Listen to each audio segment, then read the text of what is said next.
قرآن مجید کی یہ جو آیت ہے اس میں اللہ تعالیٰ نے ان لوگوں کے بارے میں بیان کیا کہ جو اسلام کو فالو کرتے ہیں، اسلام کے پیچھے چلتے ہیں، مگر صرف اور صرف اپنے فائدے کے لیے۔ جہاں نقصان کا ہو وہ والا اسلام ان کو سمجھ میں نہیں آتا۔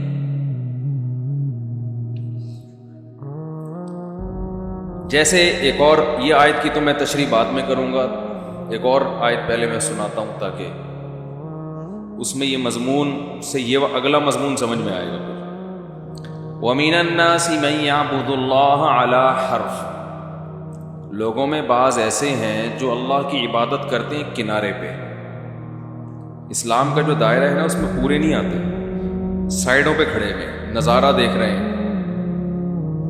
فَإِنْ أَصَابَتْهُ فِتْنَةٌ انقلب عَلَى وَجْهِهِ، اگر اسلام پہ چلنے میں آزمائشیں آنا شروع ہو گئیں، الٹے منہ واپس، فائدہ نظر آ رہا ہے تو ٹھیک ہے ادھر کو سرک جانا۔ اب دیکھیں نا جو بیچ کے مسلمان ہیں نا، نہ ادھر کے نہ ادھر کے، جن کو میں اکثر لبرل لوگوں سے تعبیر کرتا ہوں، وہ تھوڑا سا ٹچ مسلمانوں والا بھی رکھتے ہیں۔ ختنے کروا لی انہوں نے، وہ تو ابا نے کر دی لیکن راضی تو ہے نا کہ بھئی صحیح ہو گیا، جو بھی ہوا ہم سے پوچھ کے نہیں ہوا لیکن اچھا کام ہوا، خوش ہیں اس میں۔ عقیقہ بھی ہو گیا ہوگا بچپن میں، چاہتے بھی ہیں کہ مسلمانوں کے قبرستان میں دفن ہو۔ دیکھیں جب میں لبرل لوگوں کی بات کرتا ہوں تو ہر شخص کو چاہیے کہ میرے بارے میں بات ہو رہی ہے وہ یہ سوچے۔ ہمارا دماغ سیاستدانوں کی طرف چلا جاتا ہے، بیوروکریٹس کی طرف چلا جاتا ہے، فنکاروں کی طرف چلا جاتا ہے۔ میں جب بات کرتا ہوں تو میں سب سے پہلے اپنے آپ کو مخاطب کر رہا ہوں کہ سب سے پہلے اس میں داخل ہوں، میں بھی پورا اسلام میں نہیں ہوں، میں یہ سمجھوں گا۔ یہ بڑی مصیبت ہے کہ جیسے ہی بیان میں دماغ کسی اور کی طرف چلا گیا نا کہ فلاں کے بارے میں بات ہو رہی ہے، بس اب فائدہ ختم، اب سوچ میں نیگیٹیوٹی پیدا ہو جائے گی، کیڑے نکالنے والی۔ وہ دیکھو مولوی صاحب حسن بیان کر رہے تھے نا، یہ وہی آدمی ہے۔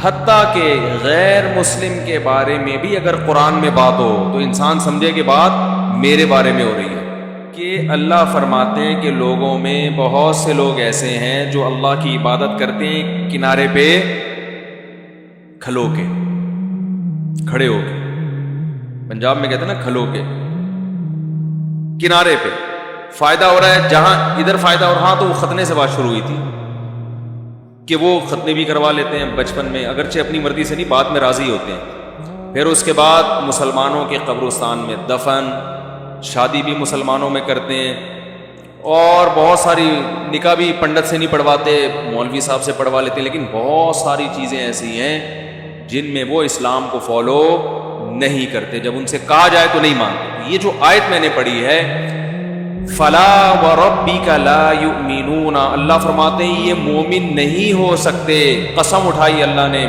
حتی یحکموک فیما شجر بینہم، یہاں تک کہ یہ آپ کو حکم بنا لیں ان اختلافات میں جو ان کے درمیان پیدا ہوتے ہیں۔ کسی بھی قسم کا جھگڑا ہو، حکم کس کو بنانا ہے، جج کس کو بنانا ہے، محمد صلی اللہ علیہ وسلم۔ یہاں نبی کی شخصیت مراد نہیں ہے، یاد رکھو، یہاں مراد ہے اسلام، جس کی تعبیر نبی سے کی گئی ہے۔ اس کی دلیل کیا ہے؟ صحیح حدیث میں آتا ہے، آپ صلی اللہ علیہ وسلم نے فرمایا میں اگر کسی کے حق میں فیصلہ کر دوں، گواہوں، حدیث کا مفہوم بیان کر رہا ہوں تاکہ آسانی سے سمجھ میں آئے آپ کو، حدیث الفاظ نقل نہیں کر رہا، کہ میں اگر کسی کے حق میں فیصلہ کر دوں، یعنی اس کی زمین اٹھا کے اس کو دے دی گواہوں کی موجودگی میں، اور وہ گواہ بالفرض جھوٹے تھے، تو میرے فیصلے سے یہ مال اس کے لیے حلال، بولو بھائی، نہیں ہو جاتا۔ بھائی بعض دفعہ ایسے ہوا، ایک صحابی نے یا کسی شخص نے دعویٰ کیا کہ فلاں نے میرے پلاٹ پہ قبضہ کیا ہوا ہے، وہ میرا پلاٹ ہے، آپ نے مدعی سے دلیل پوچھی، وہ گواہ لے آیا، اس نے کہا دیکھو یہ فلاں کا پلاٹ ہے، یہ یا رسول اللہ یہ اس آدمی کا پلاٹ ہے، آپ نے اس گواہوں کی بیس پہ فیصلہ کر کے وہ پلاٹ اس کے حوالے کر دیا، یا کوئی مال تھا اس کے حوالے کر دیا، اور حقیقت میں وہ گواہ جھوٹے تھے، لیکن نبی عالم الغیب تو نہیں ہے نا، عالم الغیب تھوڑی ہو، تو اللہ جب وحی کے ذریعے کچھ بتا دے تو ٹھیک ہے، نہیں تو نبی صلی اللہ علیہ وسلم بھی ایز اے جج، ایز اے قاضی فیصلہ کیا کرتے تھے. تو آپ نے اس قسم کے فیصلوں کے بارے میں فرمایا کہ اگر مدعی کو پتا ہے کہ یہ پلاٹ میرا نہیں ہے، یہ مال میرا نہیں ہے، تو میرے فیصلے کی وجہ سے وہ مال اس کے لیے حلال نہیں ہو جائے گا، بلکہ وہ آگ کا ٹکڑا اپنے لیے خرید رہا ہے. یہاں حکم دیا جا رہا ہے کہ نبی فرما رہے ہیں کہ میرے فیصلے کو فالو نہیں کرنا ہے. بات آ رہی ہے سمجھ میں؟ اور ادھر قرآن کہہ رہے کہ یہ اس وقت تک مومن نہیں ہو سکتے جب تک آپس کے اختلاف میں آپ کے فیصلے کو فالو نہ کریں. تو دو متضاد چیزیں ہو گئی نا.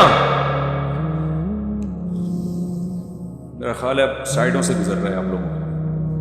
بھائی ادھر نبی کہہ رہے ہیں کہ میرے فیصلے کو فالو کرنے سے کسی کی کوئی چیز کسی کے لیے حلال نہیں ہو جاتی، یعنی گویا بتا رہے ہیں کہ حقیقت کو فالو کرنا ہے، میرے فیصلے کو نہیں دیکھنا. میں تو ظاہر کو دیکھ کے فیصلہ کر رہا ہوں، اس میں گواہ جھوٹے بھی ہو سکتے ہیں، جھوٹی قسم بھی کوئی اٹھا سکتا ہے. اور ادھر قرآن کہہ رہا ہے کہ جب بھی آپس میں اختلاف ہو نبی سے فیصلہ کروانا ہے، اور پھر نبی جو فیصلہ کر لیں اس میں دل میں ذرا سی بھی تنگی محسوس نہیں ہونی چاہیے. وَيُسَلِّمُوا تَسْلِيمًا، مکمل اپنے آپ کو اس فیصلے کے حوالے کر دینا ہے. پتہ یہ چلا بھائی دونوں فیصلوں کی نوعیتیں مختلف ہیں.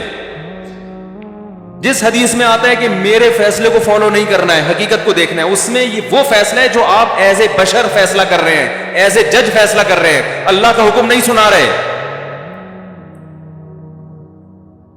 آپ صلی اللہ علیہ وسلم کی دو حیثیتیں، ایک آپ بشر ہیں، انسان ہیں، اور انسان سے غلطی بھی ہو سکتی ہے، درست بات تک بھی پہنچ سکتا ہے، وہ عالم الغیب نہیں ہوتا. اور ایک حیثیت یہ کہ آپ رسول اللہ ہیں، اللہ کا پیغام اپنے بندوں تک پہنچا رہے ہیں. پیغام پہنچانے والا جو فیصلہ ہے اس میں غلطی نہیں ہو سکتی. تو یہ جو حدیث میں آتا ہے کہ میرے فیصلے سے کسی کے لیے کوئی چیز حلال نہیں ہوتی، اس سے وہ فیصلہ مراد ہے جس میں ایز اے جج ایک فیصلہ کروں، قاضی کے طور پہ فیصلہ کروں. اور یہ جو قرآن میں آتا ہے کہ نبی سے فیصلہ کراؤ، اس سے مراد وہ فیصلہ ہے جو نبی کا نہ ہو بلکہ کس کا ہو؟ اللہ کا. اس میں نبی صرف پیغام نقل کر رہے ہوں. اس کی میں ایک مثال سے بات سمجھا کے بیان ختم کرتا ہوں. دیکھیں جھگڑا ہوا دو بھائیوں، بہن بھائی کا آپس میں جھگڑا ہوا وراثت میں. ابا نے 3 لاکھ روپے وراثت میں چھوڑے ہیں اور 2 بچے چھوڑے. انہوں نے بڑی تمیز سے زندگی گزاری تھی، ایک بیٹا اور ایک بیٹی. تمیز سے ہی آج کل اس کو تمیز والی زندگی کہا جاتا ہے کہ ایک بیٹا اور ایک بیٹی، گویا کہ فیملی مکمل ہو گئی. حالانکہ یہ فیملی اس کو تھوڑی کہتے ہیں، فیملی میں بندے تو ہوں، لیکن چلو ابھی تو ہم مثال سمجھائیں گے نا، کیونکہ 6 بچوں میں پھر مثال کیلکولیشن مشکل ہو جائے گی. تو کبھی کبھی ہمیں بھی 2 بچے فرض کرنے پڑتے ہیں مثال سمجھانے کے لیے. تو 3 لاکھ روپے ابا نے چھوڑے، بیوہ بھی نہیں ہے اور ابا کے والدین بھی نہیں ہے، صرف 2 بچے، ایک بیٹا اور ایک بیٹی.